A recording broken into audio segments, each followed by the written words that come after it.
स्वागत है हमारे channel reform science by R Kumar पे। इससे पहले क्लास 6 के साइंस चैप्टर नंबर 3 को हम पढ़ाई कर रहे थे और पार्ट 1 में हमने अच्छे तरीके से जो टॉपिक हम पढ़ा दिए थे और जो टॉपिक बचा हुआ था उसको लेकर के पार्ट 2 में आए हैं। देखते हैं कि क्या क्या टॉपिक हमको पढ़ना है पार्ट 2 में। ठीक है, तो पार्ट 1 का एक ओवरव्यू दे देते हैं। चैप्टर का नाम आपको बता दे कि उचित आहार और स्वस्थ आधार का जीवन चैप्टर का नाम है। ये क्लास 6 के चैप्टर 3 है।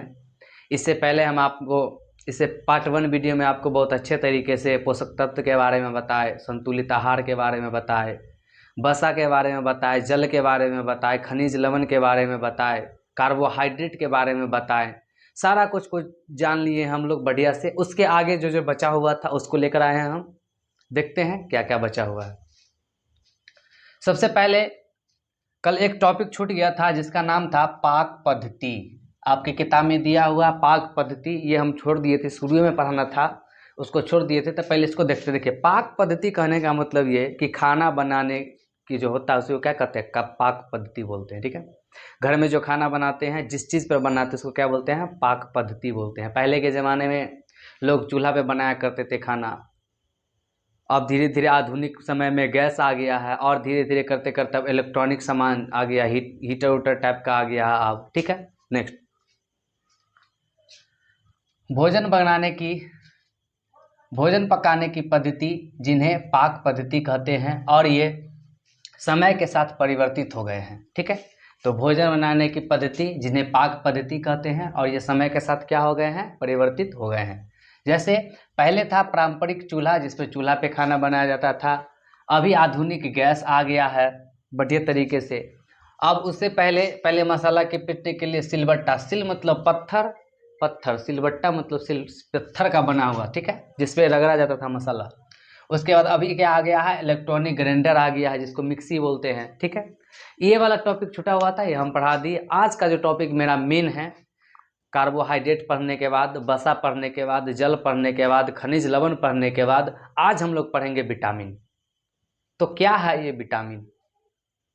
सिंपल, विटामिन सीधे मतलब आपसे कोई पूछे कि विटामिन क्या है तो यह हमारे शरीर में बहुत कम ही मात्रा में पाया जाता है ना, और ये हमारे शरीर को सुरक्षा प्रदान करता है। विटामिन का क्या मतलब है, हमारे शरीर को क्या करता है, सुरक्षा प्रदान करता है। ठीक है, विटामिन ऐसा पोषक तत्व जो हमारे शरीर को रोगों से बचाता है। क्या करता है ये, हमारे शरीर को रोगों से बचाता है और हमें स्वस्थ रखता है। और हमें क्या करता है, स्वस्थ रखता है। और कम मात्रा में ही इसकी जरूरत होती है हमारे शरीर को, लेकिन ये बहुत जरूरी होता है। ठीक है, उसे क्या कहते हैं, विटामिन कहते हैं। क्या बोलेगा, विटामिन का डेफिनेशन आपको बोला जाए तो क्या बोलेगा कि ऐसा पोषक तत्व जो हमारे शरीर को क्या करता है, सुरक्षा प्रदान करे, रोगों से बचाए, और यह हमारे शरीर में बहुत कम मात्रा में होता है। ठीक है, नहीं, मुख्य कार्य क्या होता है विटामिन का, देख लीजिए। शरीर को बीमारियों से बचाना, जैसे आँख हो गया, त्वचा हो गया, और हड्डियों को स्वस्थ रखना, इसका मुख्य कार्य होता है। उसके बाद हम विटामिन देखेंगे। विटामिन के कुछ प्रकार इसमें लिखा हुआ है, जैसे प्रमुख विटामिन है और विटामिन के स्रोत और कार्य, इसको देखेंगे हम। अभी क्या देखेंगे, प्रमुख विटामिन और स्रोत और कार्य। पहला नंबर विटामिन है vitamin A, vitamin B1, vitamin C, vitamin D. ये 4 गो आपके चैप्टर में ही पढ़ना है। और भी विटामिन बी कॉम्प्लेक्स में A2 भी आ जाता है, B2 भी आ जाता है, लेकिन उसको अभी हमको नहीं पढ़ना है। जितना पढ़ना है उतना ही पढ़ेंगे।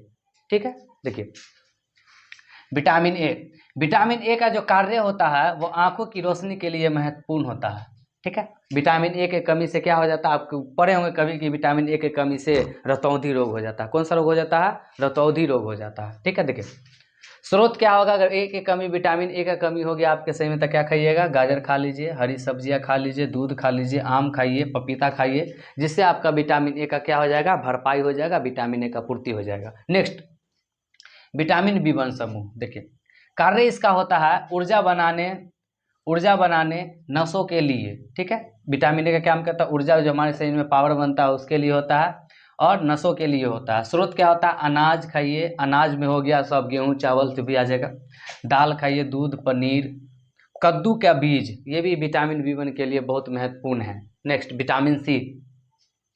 विटामिन सी का कार्य होता है रोगों से लड़ने में मदद करता है। विटामिन सी क्या करता है? रोगों से लड़ने में मदद करता है।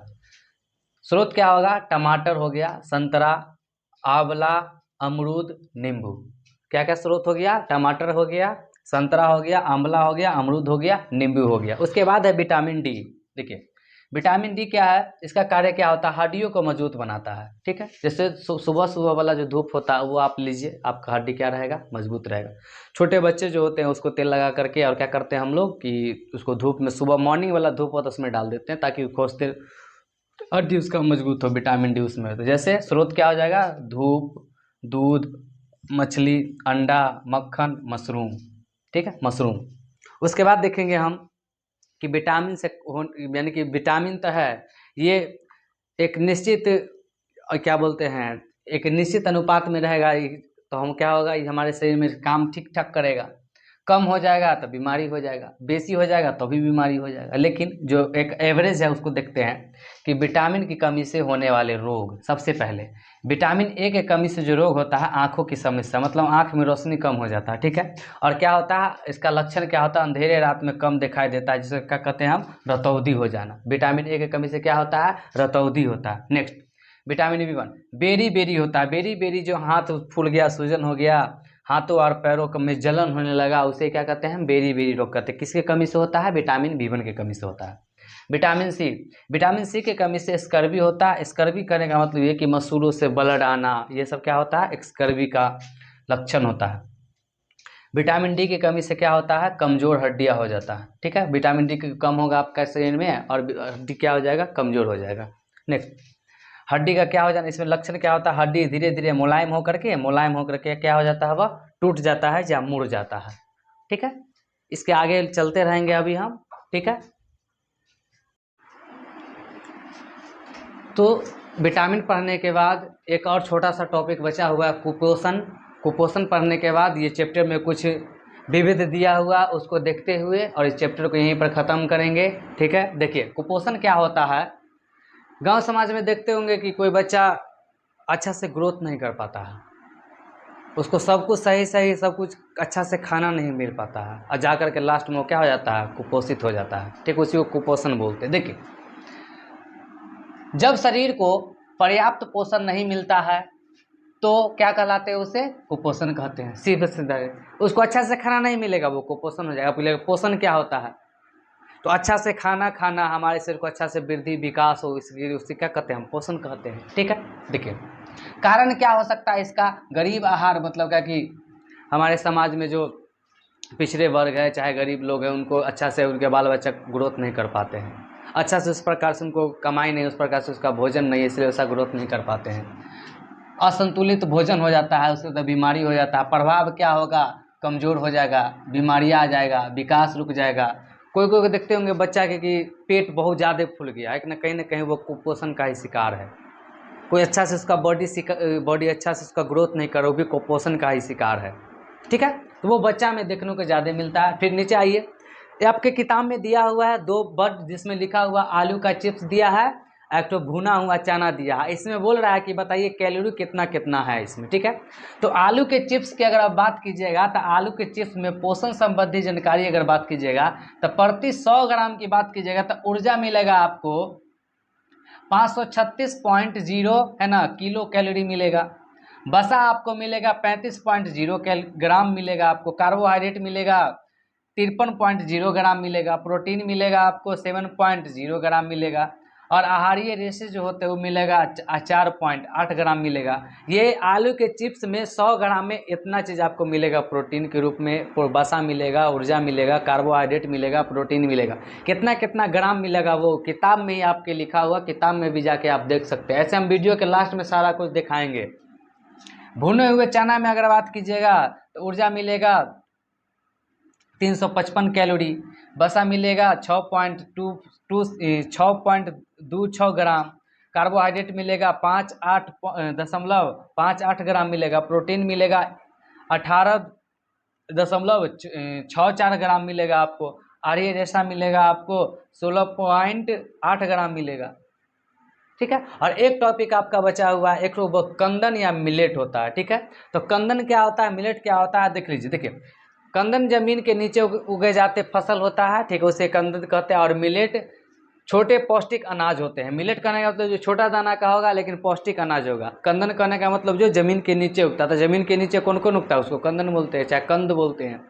आलू हो गया, यहाँ पे लिखे भी होंगे, आलू हो गया, शकरकंद हो गया, जितना जमीन के नीचे में उगता है, जमीन के नीचे में उगता है उसको क्या बोलते हैं, कंदन बोलते हैं, ठीक है। मिलेट क्या होता है, मिलेट छोटे अनाज होता है लेकिन पौष्टिक होता है। जैसे गेहूं हो गया, मक्का हो गया, ये सब छोटे अनाज है। बाजरा हो गया, ज्वार हो गया, ये सब क्या है, छोटे हैं और पौष्टिक अनाज है, ठीक है। एक और इसमें आपको पढ़ना है कि रोटी की कहानी दिया हुआ है कि आखिरकार रोटी हमारे घर में हमारे थाली तक कैसे आता है, उसका कहानी एक आपके किताब में ही दिया हुआ है, उसी को हम बोर्ड पर लिख दिए हैं और उसी को अभी आपको समझा देते हैं। सबसे पहले रोटी की कहानी का बात कीजिएगा तो सबसे पहले क्या करेगा किसान, गेहूं का फसल लगाएगा अपने खेत में। जब गेहूं का फसल लगाएगा तो गेहूं का फसल लगाने के बाद क्या करेगा, वह अनाज की मड़ाई मतलब कटाई करेगा और ओसाई मतलब उससे दाना निकाला जाएगा। जब उससे दाना निकाला जाएगा उसके बाद क्या किया जाएगा, अनाज को भंडार किया जाएगा। जब अनाज को भंडार कर लेंगे हम लोग तो उसको फिर साफ सुथरा करके अनाज को पीसना और पैक करेंगे। अनाज को पीस करके पैक करके जब वो रेडी हो जाएगा तब उसको क्या बेचेंगे, दुकान में भेज देंगे। जो खुदरा दुकानदार होता है, और खुदरा दुकानदार तक कैसे जाएगा, परिवहन से जाएगा, ठीक है। तो परिवहन से कहाँ भेज देंगे, खुदरा दुकान के यहाँ भेज देंगे। खुदरा दुकान से हम लोग जा करके खरीदते हैं, तब जाके हमारी थाली में क्या आता है, भोजन आता है, रोटी आता है। इसमें और कुछ भी स्किप हो गया और कुछ हो सकता है, इसको जिस तरीके से आप बनाना चाहते उस तरीके से बन जाएगा। जैसे हमारे थाली में कैसे आएगा, फिर खुदरा दुकान से खरीद के ले जाएंगे। खरीद के ले जाने के बाद उसको आटा को गूंदेंगे यानी कि उसको सानेंगे।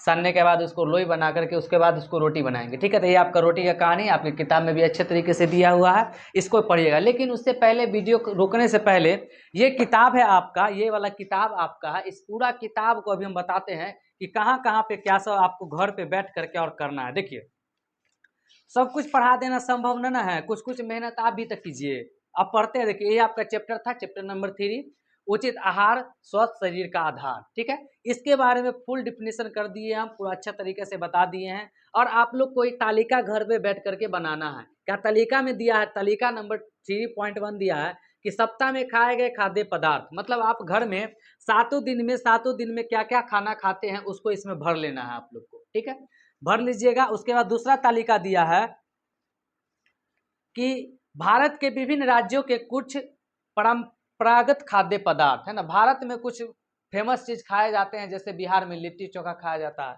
उसी प्रकार से पंजाब में क्या सब मक्का गेहूं चना दालें होते हैं। कर्नाटक में क्या होता है, चावल रागी उड़द नारियल होता है। मणिपुर में क्या होता है, चावल बांस सोयाबीन होता है। तो ये देख लेना, ठीक है। और उसका खाने जो खाया जाता है, पंजाब में सबसे ज्यादा क्या लस्सी खाया जाता है, छाछ दूध चाय पिया जाता है। कर्नाटक में छाछ कॉफी चाय पिया जाता है। मणिपुर में क्या, बिना दूध की चाय पिया जाता है। हमारे बिहार में क्या खाया जाता है, लिट्टी चोखा फेमस हमारे शहर का, हमारे बिहार में है। उसके बाद ये पाक पद्धति आपको बता दिए थे कि पाक पद्धति किसे कहते हैं, खाना बनाने की विधि को पाक पद्धति कहते हैं। जैसे पहले पारंपरिक चूल्हा से बनाते थे, अभी गैस से बना रहे हैं। पहले सिलौटा पर उसको मसाला को पीसते थे, अभी क्या करते हैं, मिक्सी से पीसते हैं। उसके बाद भोजन के संगठन पूरा आपको पढ़ा दिए, कार्बोहाइड्रेट वैट सब कुछ पढ़ा दिए, ठीक है। उसके बाद यहाँ पे देखिए सब कुछ का स्रोत लिखा हुआ है, कुछ कार्बोहाइड्रेट का समृद्ध आहार है। इसको किताब खोल करके आप लोग घर पे पढ़िए तब और मजा आएगा। बसा पढ़ा दिए। उसके बाद देखिए कुछ बसा के दिया हुआ है, लड्डू दिया हुआ है, इधर जंतु को स्रोत दिया हुआ है, पादप स्रोत दिया हुआ है, वो भी पादप स्रोत जंतु स्रोत भी यहाँ पे लिखा हुआ है। देखिए पादप स्रोत, देखिए भोजन के स्रोत पौधे से कुंजी कुंजी मिलता है हमको, अनाज फल सब्जी मिलता है। जानवरों से क्या मिलता है, दूध अंडा मिलता है। मतलब क्या कि जानवर से मतलब हो गया जंतु स्रोत और पादप से हो गया पादप स्रोत। जैसे देखिए पादप स्रोत से क्या है, मूंग है, चना है, मटर है, अरहर दाल है, राजमा है, सोयाबीन है। जंतु स्रोत में क्या है, मुर्गे का मांस है, मछली है, अंडा है, पनीर है, दूध है, सब क्या है, जंतु स्रोत है। उसके बाद इसके आगे बढ़ते हुए हम पढ़ते आ गए थे, इसके आगे पढ़े थे, विटामिन के बारे में पूरा पढ़ लिए थे। ये सब जो दिया हुआ अध्ययन उसके बारे में आप लोग पढ़ लीजिएगा। उसका दिए चार्ट दिया हुआ है, बनाया गया है। जैसे पहले बता दिए थे कि आपको विटामिन ए के कार्य क्या होता है, आंखों और त्वचा को स्वस्थ रखता है। इसको आप पढ़ लीजिएगा बढ़िया तरीके से, देख सकते हैं पूरा एकदम बढ़िया तरीके से बता रहे हैं हम। उसके बाद ये पूरा चार्ट है उसको पढ़ लेंगे। इधर किताब में दिया हुआ हम लिखा भी दिए हैं आपको बोर्ड पर, उससे पहले ये किताब में भी दिया हुआ है कि विटामिन ए के कुछ स्रोत ये दिया हुआ है। यहाँ पे आम है, दूध है, पपीता है, गाजर है। विटामिन B1 के कुछ स्रोत दिया है, अलसी के बीज दिया हुआ, गेहूं दिया, दूध चावल दिया, पनीर कद्दू का बीज दिया, विटामिन सी का स्रोत लिख दिया, यहाँ पे विटामिन डी का स्रोत लिखा है, सब आपको पढ़ा दिए हैं। बस आपको घर पे एक किताब खोल करके और पढ़ना है बैठ करके, ठीक है। उसके बाद यहाँ आते हैं तो वैज्ञानिक साहब का आप परिचय थोड़ा सा आप घर पे पढ़ लीजिएगा, हम इसमें नहीं बताया आपको ताकि वीडियो लंबा ना हो, ठीक है। उसके बाद आप लोग घर पे मंद का परीक्षण कीजिएगा। आलू में मंद का परीक्षण कैसे करेंगे, आयोडीन से करते हैं आलू में मंद का परीक्षण, ठीक है। तो आप लोग इसको कीजिएगा, ठीक है। यहाँ पे लिखा हुआ भी है, सबको पढ़ाना संभव नहीं है, इसलिए आप लोग कुछ मेहनत कीजिए, मंद का परीक्षण इसको कर लीजिएगा। उसके बाद आपको यहीं पर जाकर के चैप्टर पूरा खत्म हो जाएगी। क्रियाकलाप दिया, बड़ा बसा का परीक्षण आप लोग करके देखिएगा, प्रोटीन का परीक्षण करके देखिएगा। अगर आपको परीक्षण करके भी हम दिखाएं तो आप लोग कमेंट में बताइएगा, हम जरूर परीक्षण का वीडियो भी ला देंगे कि क्या क्या चीज़ का परीक्षण, मंद का परीक्षण करके बता देंगे, बसा का कर देंगे, प्रोटीन के लिए कर देंगे, ठीक है। लेकिन आप लोग कमेंट में बताएं कि सर क्या बोलते हैं सर, इसका परीक्षण करके भी बता देंगे। यहाँ पे मैम है, 2 बच्चा, इसको क्या कर सकता परीक्षण करके बताया जा रहा है। उसके बाद इसको आप भर लीजिएगा कि परीक्षण करने के बाद आपको क्या क्या नजर आया, उसको भर लीजिएगा। यही आपको बताए थे अभी जस्ट यहाँ पे अभी जस्ट यही चीज़ बताए थे। उसके बाद हम लोग आते हैं इधर, ये मिलेट बता दिए थे, पोषक अनाज अभी आपको बता दिए थे। खाद्य मिल, यही आपका फिगर दिया था, इसको हम बता दिए थे। खाद्य मिल के गेहूं या किसी अन्य खाद्य पदार्थ के थैले द्वारा उत्पादित से उपभोक्ता तक, उपभोक्ता मतलब जो उसका यूज करता है, तय तक की गई कुल दूरी को खाद्य मील कहते हैं, ठीक है। उसके बाद आपका चैप्टर यहीं पे देखिए समाप्त हो गया ना, ये सारा कुछ आपको पढ़ा दिए ना। एक ये सारांश दिया हुआ है, इस सारांश को आप लोग इस नोट्स के बाद कॉपी में लिख करके आप लोग इसको पढ़िएगा। जो दिक्कत होगा आप कमेंट में बताइए, एकदम पूरा उसको सॉल्व किया जाएगा, ठीक है। यहीं पर आपका ये चैप्टर खत्म होता है। नेक्स्ट वीडियो में हम लोग चैप्टर 3 को देखेंगे। इसमें क्वेश्चन भी दिया हुआ, आप लोग बना लीजिएगा खुद से। उसके बाद नेक्स्ट वीडियो में इसका पहले हम एमसीक्यू लेके आएंगे, जो ऑब्जेक्टिव टाइप क्वेश्चन होगा एकदम 15-20। उसके बाद चैप्टर नंबर 4 को हम शुरू करेंगे। चैप्टर नंबर 4 का नाम है चुंबकों को जाने। अगर आप इसका सिलेबस भी नहीं देखे हैं तो प्ले लिस्ट बना हुआ है, यूट्यूब मेरा अकाउंट खोलिए, reform science by R Kumar, वहाँ पे प्ले लिस्ट बना हुआ है। प्ले लिस्ट में सारा वीडियो 1 से लेकर के अभी तक जहाँ तक पढ़ा है वो सारा वीडियो उसी में है। आप लोग वीडियो को देखिए, ज़्यादा से ज़्यादा सब्सक्राइब कीजिए, लाइक कीजिए, कमेंट कीजिए। जो त्रुटि हुआ है उसको कमेंट में बताइए, उसको सही किया जाएगा। धन्यवाद।